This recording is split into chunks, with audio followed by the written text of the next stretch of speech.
Rikimah Glymph, how are you? Doing good. How you doing? Really, really well. I'm so glad we're able to catch up today and for you to share with folks a little bit about what you're up to, what you're providing, what you're thinking about.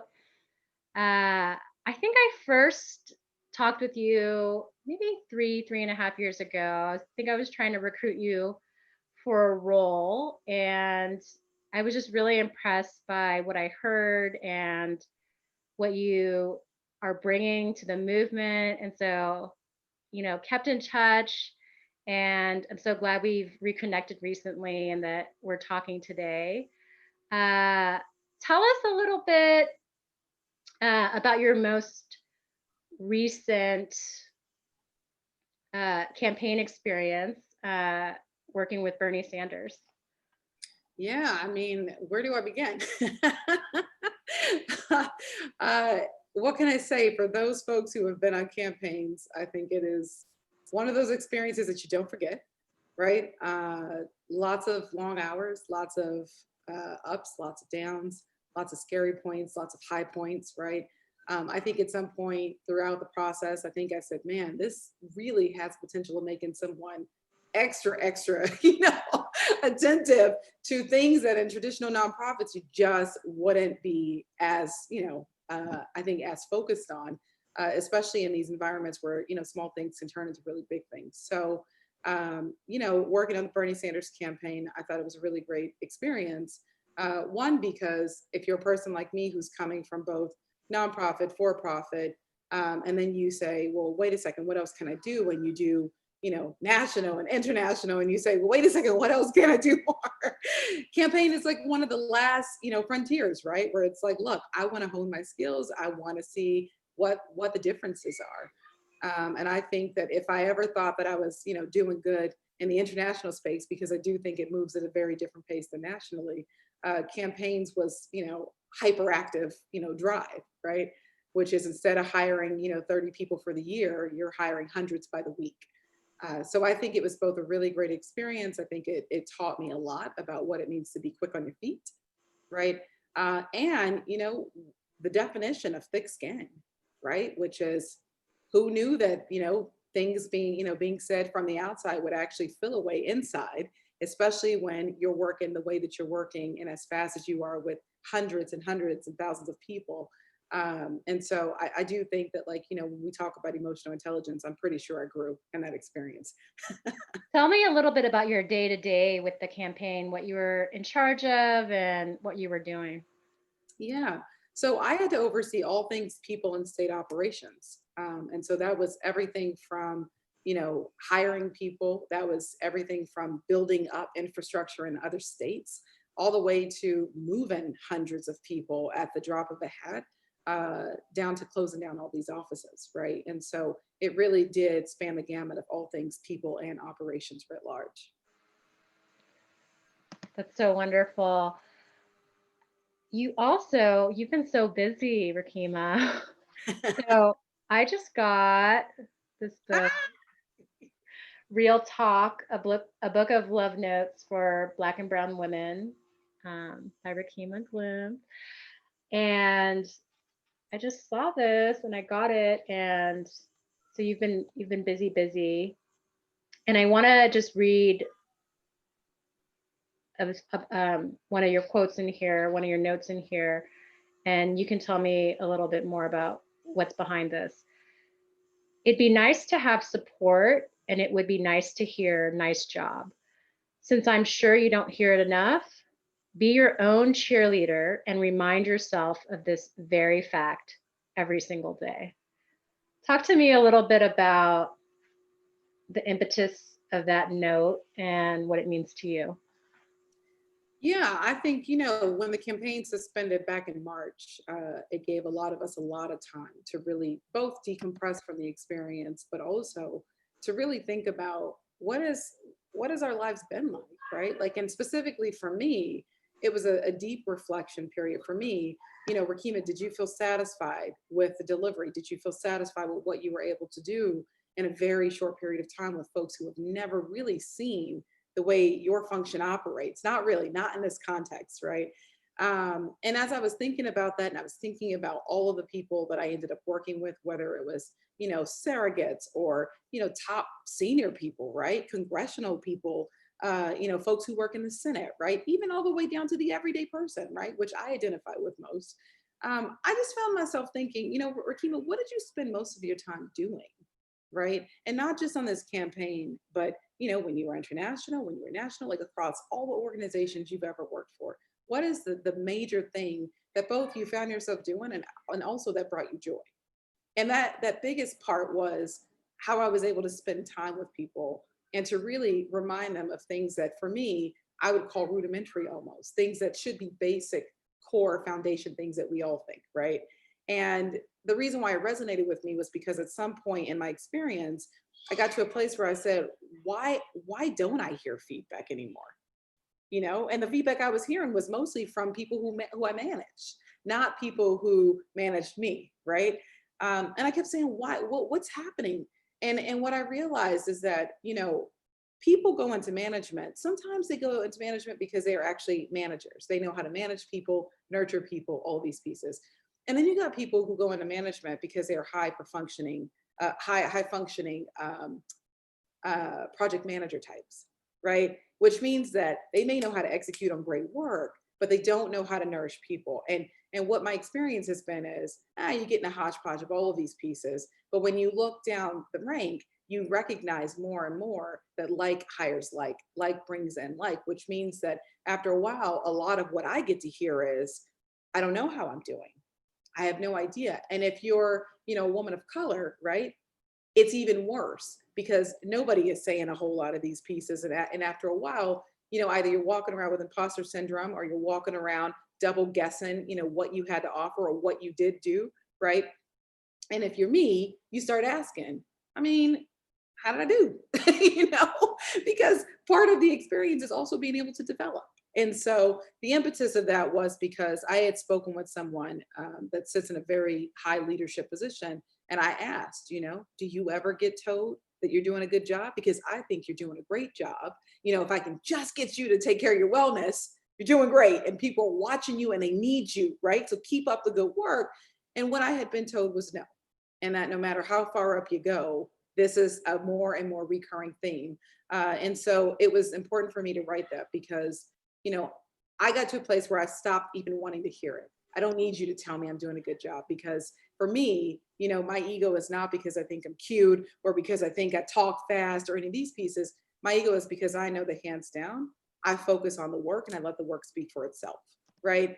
And a lot of people that I've managed, they know this about me. I tell them all the time, keep your head down, just get the job done, right? And do an excellent job. And if you do that, you never even have to worry. You don't really, need or want for any of these things.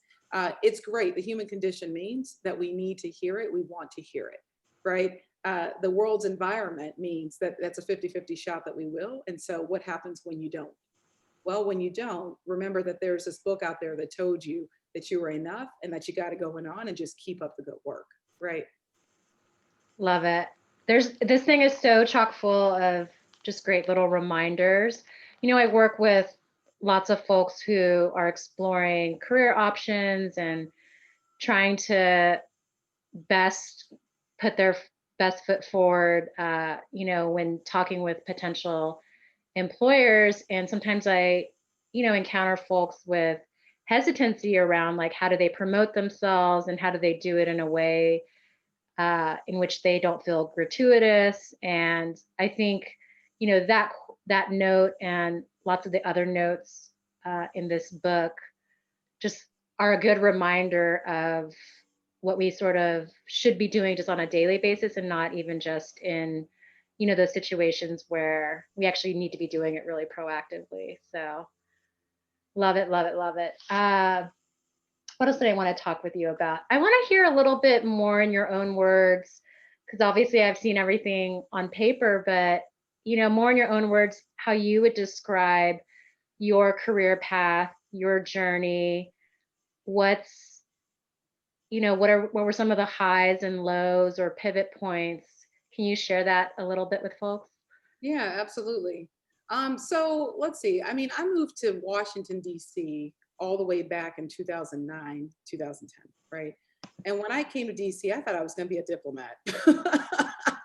I said, listen, I'm going the management track. I'm going to do this diplomacy thing. And at the time, I was just coming out of college where I was so used to traveling that all I wanted to do was marry traveling with business somehow.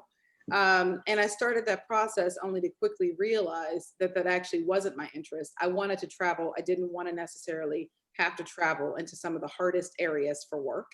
And when I had my son, I immediately said, oh, sister, you're going to have to think long and hard about this because now he's looking for stability. Now you're still trying to figure things out. What do you want to do?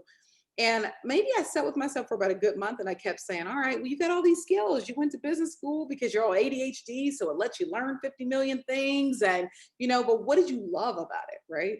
And I said, well, I like the idea of building businesses. And so if that's an idea that I like, why not go into work that has me, stewarding and shepherding and sort of monitoring what happens for businesses. And if that's the contribution I get to make in nonprofits, I think I'm doing a good thing. Right. And so I got my first nonprofit job with the New Organizing Institute at the time. And that was exciting because, NOI at the time was like, look, girl, go do all the things, finance, operations, legal, compliance, you name it, HR, right? I was all the things. And at the time, they called it operations director. And I will never forget the fact that I talk so much smack about operations director titles now, because I'm like, in nonprofit space, those are like baby COOs. Like that's not exactly just a building ops person or something, right? So the title is very, I think, misleading to some degree. But from that experience, I quickly realized, okay, all right, so there's probably money in finance, but your heart is in the HR side of this work. And so what are you going to do? Right. And I tried a couple more organizations to do the same work. And I think by the time I got a couple years into it, I said, how do I marry international work with this kind of work? Because I still wasn't sure where I wanted to focus at. So I got an opportunity to go overseas and I'm doing all this infrastructure work there too, building up business units, working with international people. My son and I are traveling India, South Africa, all over the place. And in the midst of that, I finally realized, oh my goodness, Rikimah, the part of the work that annoys you is this sort of finance related stuff. Because the part of the work that's bringing you joy, right? Like when we sit with ourselves and say, what brings you joy? What makes you happy? It was the people work. And so I started doing all this research saying, all right, well, what about the people work? I'm not an administrator. I don't like doing files and this kind of HR work, right? And then I started learning from doing a lot of international conferences that there is a difference between, HR people who are more administrative versus relational, right? More strategic, more partnership oriented. And I quickly realized after a couple of years of that, I said, oh, I'm more of a strategic partner type HR. I want to work with the people. I want to build relationship rapport. And, if I can help somebody, whether it's on a pay scale or whether it's on a sexual harassment case, that's my jam. That gives me joy. And so it has been a very long journey.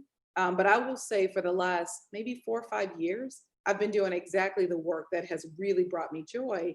And in this last maybe year, it honed it even more. Because then I said, it's not even just this work, right? I can do this work. I love it. I'll help people with it. It's the working with people to think about wellness and well-being and making sure that as people are building organizations, either on a mission front or an infrastructure front, that they are whole people, right? And that they have joy and that at the end of the day, they are feeling like they are getting things put into them the way that they are putting into these organizations. And that has been the impetus for all the work I've done, whether it's been about writing that book of love letters that tells you you are enough, keep up the good work, girlfriend, to, wanting to do one-on-one coaching sessions with people. I mean, look, even the campaign is suspended, I'm still doing that work. And that's not paid work. That's work I'm doing because it brings me joy, right? So the journey has been long, but I'm pretty sure I'm doing my life's work. Love to hear that. So tell me a little bit about this, joy work that you're engaged in and what you're offering to people and what you hope they'll get out of it. Sure. So I mean, the work that we're doing is a couple different places, right? It hits a couple different places. A lot of work we're doing is with organizations, a lot of leadership coaching, a lot of getting the operations and HR and sort of people ops compartments together, right? So doing audits, telling them what they're missing, what they don't know. And part of that is coming from the fact that I know that the progressive space loves to hire people that are building their careers from the ground up, but they may not be formally educated in this work. They may not have sort of the hard skills, right? Even though they know our culture, they know how we operate. And so I kept saying, look, instead of shaming them, why don't I just help them learn how to do what we all do, right? Because they already got the cultural part together. So some of this is about coaching, some of this is about helping them with systems and to refine, process, protocol, policies. Some of this is nurturing and wellness, trying to make sure that these leaders, as well as middle management, as well as regular staff members, are feeling okay, especially as we start to get closer to things that are creating traumatic points for everybody, right? And then there's another bucket of work that is very geared towards the wellness and well-being work, and just sort of making sure that like we're thinking about the whole person, not as an employee that's transactional, but as an employee that is a whole person bringing all of themselves into a space. And what does that mean when we think about diversity, equity, and inclusion? What does that mean when we think about integrating real time people in their lives at a time of COVID, right? And so a lot of that has been trying to get, employers to understand, look, we are not in normal times, right? And so now that I have a seat at that table, let me tell you what your staff members really wish that they could tell you, right? And that's been, I think, a big part of the work. I mean, the last part is, that we've been working on releasing some things into the environment that is also aimed at education. That's great. Tell me a little bit about those pieces. What do those entail, and who should be paying attention? Sure, sure. So this morning, we released the first of several, what I'm calling resource documents, right? So I can't even call them trainings because they're intended to be resources. And today it was on empathy, right? Next week on Monday, we'll be releasing another one that's going to be about managing through trauma, right?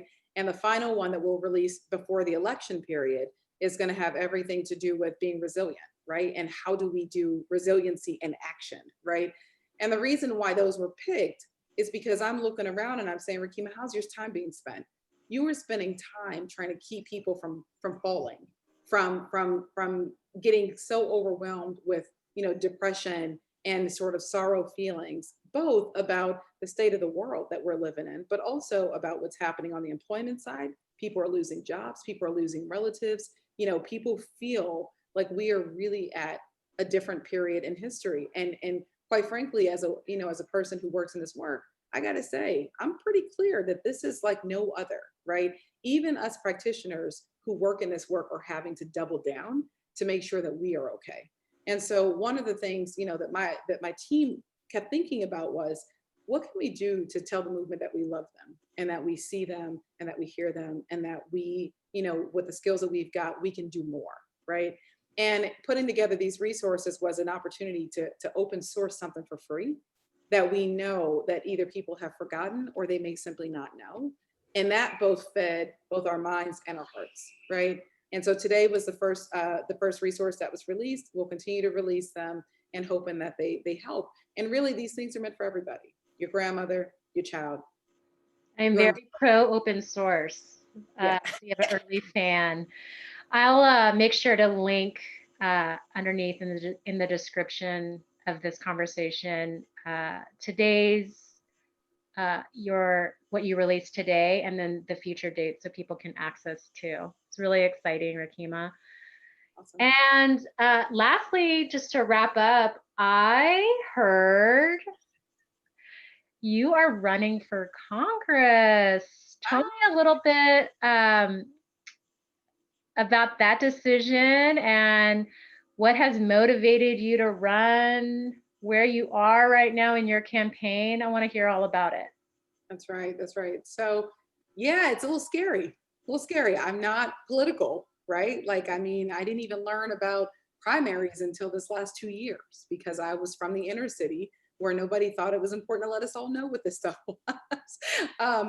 I think in part because I'm looking around me and I'm saying that there's more that I can be doing, right? As a person who always puts people first, as a person who has high ethics and morals and values, and as a person who like isn't politically tied, right? Like my relationship with politics, this is the first time I'm even in a relationship of any sort with politics. But I don't want to be political in that way. What I'd like to do is go in there and get some good work done. What I'd like to do is tell the truth about what people need. What I'd like to do is, and change the hearts and minds of people who may not see the world the way that we all do, right? Because I feel like that's what I'm doing every day anyway.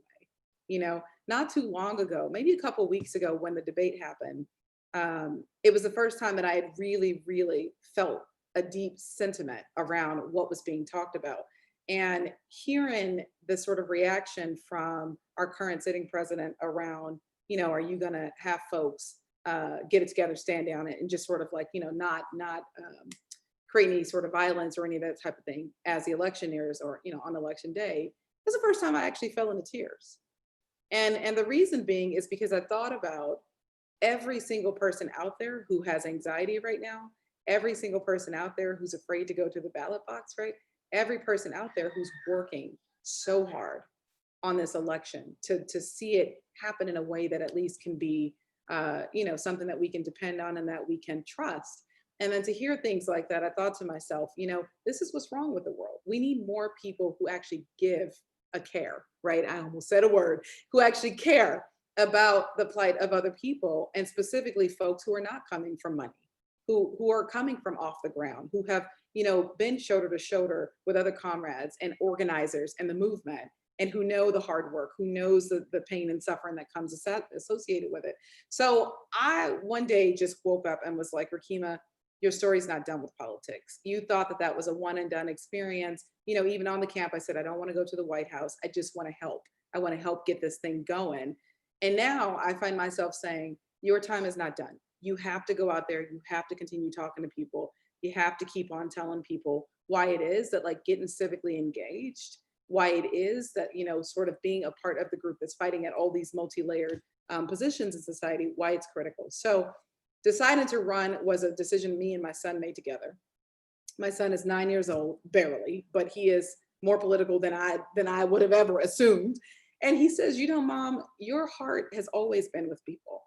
And it has always been, every time you stand up for folks, every time you are thinking about the right and the wrong decision, he says, you might be one of the most ethical people that I know.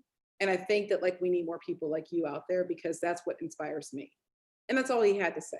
So I'm in an environment where we don't have anybody representing us, where there are no, childcare programs here. We don't even have a 4-H here, for crying out loud, right? Our mall just went into foreclosure, right? And so when I look around and I say, hey, I'm the neighborhood mom that always brings out snacks to the kids at the park, right? I think to myself, no, Rikimah, this is for you. This is your neighborhood. This is your community. These people know and trust you. And you owe it to yourself and to them to fight like hell. So that fight is coming, absolutely. And it has everything to do with everything and more, right? You asked me about where we are in the campaign. Look, we just made the decision. And so by, January Q1 of 2021, we will be alive and well with a formal rollout come time May.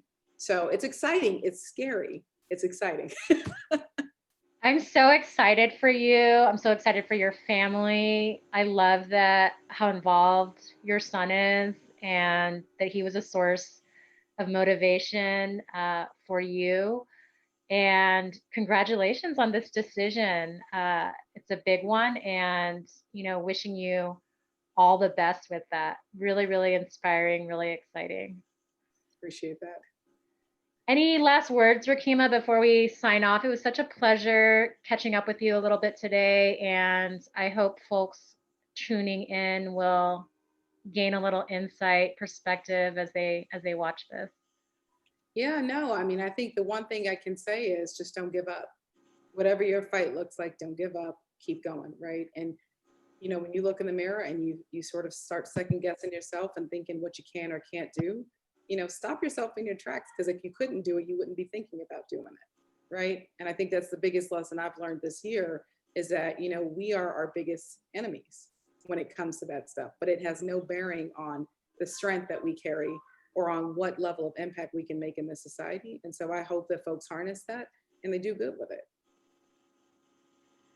Well, we'll end there. Thank you again, Rikima, for your time today, and look forward to talking with you in a near point in the future. Absolutely. Thanks for having me. Bye now.